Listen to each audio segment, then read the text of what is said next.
السلام علیکم پیارے اسلامی ساتھیوں، آپ کا تہہ دل سے خوش آمدید۔ جنگ موتا میں شاہ روم ہرکل کی فوج 1,00,000 تھی اور مسلمانوں کی تعداد صرف 3,000 تھی۔ حضرت عبداللہ بن رواحہ رضی اللہ عنہ نے یہ صورتحال دیکھ کر مجاہدین میں حسب ذیل تقریر فرمائی: مسلمانوں، شہادت ہی کے ذوق میں ہم گھر سے نکلے ہیں۔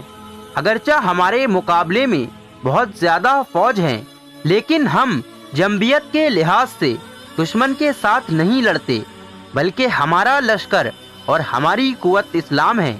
اللہ تعالیٰ نے اسی اسلام کی بدولت ہی ہمیں آج تک فتح مند کیا ہے۔ غازیوں، اٹھو اور اللہ کا نام لے کر کفر کا مقابلہ کرنے کو تیار ہو جاؤ۔ عبداللہ بن رواحہ رضی اللہ عنہ کی یہ ہمت افزا تقریر سن کر سب جانثاران اسلام نے یک زبان ہو کر کہا: بے شک آپ سچ کہتے ہیں، اور سب مقابلہ کے لیے تیار ہو گئے اور لڑائی شروع ہو گئی۔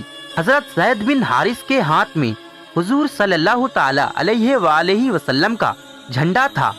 آپ بڑے خوش و خروش اور شجاعت کے ساتھ لڑ رہے تھے، یہاں تک کہ مخالفین کے لشکر میں جا گھسے اور شہید ہو گئے۔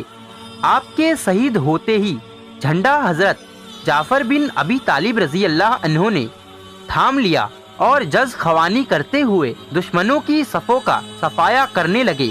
جب ان کا گھوڑا زخمی ہو گیا تو پھر بھی باپیادہ لڑنے لگے، اور دشمنوں نے جب ہر طرف سے وار کرنا شروع کر دیا تو پہلے ان کا ایک بازو کٹ گیا، لیکن آپ نے دوسرے بازو سے جھنڈا تھام لیا اور اسی طرح لڑتے رہے، اور جب دشمنوں نے دوسرا بازو بھی جدا کر دیا تب آپ نے دونوں کٹے ہوئے بازوؤں کو جوڑ کر علم اسلام کو اپنے سینے سے لگا لیا، لیکن علم کو گرنے نہ دیا۔ آخر اسی حالت میں آپ نے شہادت پائی۔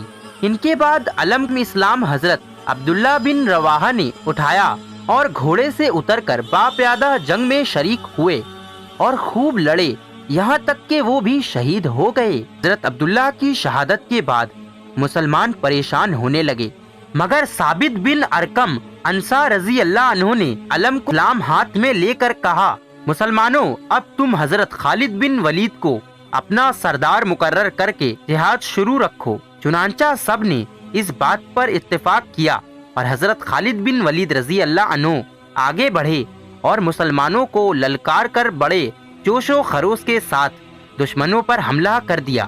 حضرت خالد بن ولید رضی اللہ عنہ کی شہادت میں مسلمانوں کا کچھ ایسے زور سے حملہ ہوا کہ کفار کے حوصلے پست ہونے لگے، اور حضرت خالد بن ولید رضی اللہ عنہ سب سے پیش تھے، اور جس کافر پر بھی آپ کی تلوار کا وار پڑتا وہ ایک ہی وار میں ٹھنڈا ہو جاتا، اور یہاں تک آپ لڑے کہ آپ کی 9 تلواریں لڑتے لڑتے ٹوٹ گئیں۔ ہر تلوار کے ٹوٹتے ہی وہ دوسرے تلوار لے کر دشمنوں پر شیر کی طرح جھپٹتے تھے۔ پھر حضرت خالد بن ولید کی اس شجاعت کا دشمنوں پر ایسا رعب چھایا کہ ان کے پاؤں ڈگمگانے لگے۔ چونکہ رات ہو چکی تھی، اس لیے دونوں لشکروں میں لڑائی بند ہو گئی۔ صبح کو جب مقابلے کے لیے پھر دونوں لشکر صف آرا ہوئے تو حضرت خالد بن ولید رضی اللہ تعالی عنہ نے ان مسلمانوں کو جو گزشتہ دن پیچھے تھے آگے کر دیا اور اگلی صفوں کو پیچھے کر دیا۔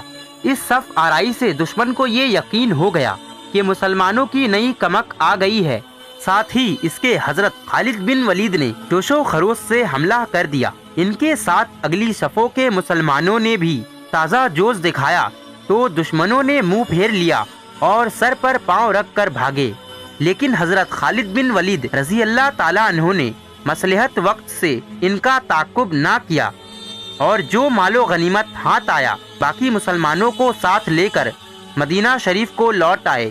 حضرت خالد بن ولید رضی اللہ عنہ بڑے جری اور بہادر صحابی تھے، اور بارگاہ نبوت سے آپ کو اللہ کی تلواروں میں ایک تلوار کا لقب مل چکا تھا، اور مسلمان اپنے اسلام کے بل بوتے پر اپنی قلت کی پرواہ کیے بغیر لاکھوں کی تعداد میں دشمن کا مقابلہ کرنے سے نہیں گھبراتا، اور اللہ تعالیٰ اس کی مدد فرماتا ہے۔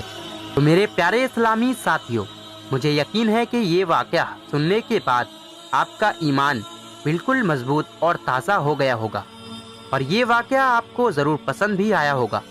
تو میری آپ سے بس ایک گزارش ہے کہ اگر آپ نے اس چینل کو اب تک سبسکرائب نہیں کیا ہے تو جلدی سے سبسکرائب کر لیجیے، اور اگر آپ نے سبسکرائب کر لیا ہے تو جزاک اللہ خیر، آپ کا بہت بہت شکریہ۔ تو انشاءاللہ ملیں گے ہم ایک ایسے ہی ایمان افروز واقعہ کے ساتھ، تب تک کے لیے اللہ حافظ۔